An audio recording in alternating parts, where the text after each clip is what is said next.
Good morning, Bedford Hills. This is Ellen Brown, your SCA Safety Rep.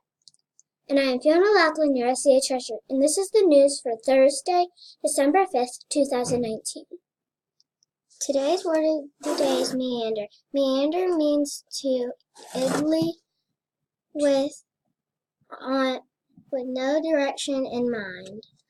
Make sure you don't meander in the halls when you go somewhere and you get back to class. There is a shout out from Miss Rowland today. She says, shout out to my amazing second graders for doing so well in their Stanford testing.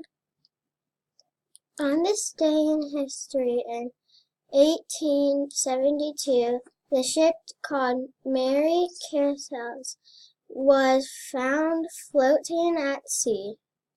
The odd thing was that the boat had all its cargo and it seemed untouched, but the entire crew was nowhere to be found.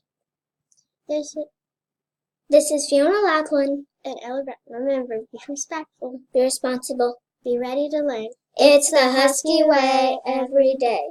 Have a great day.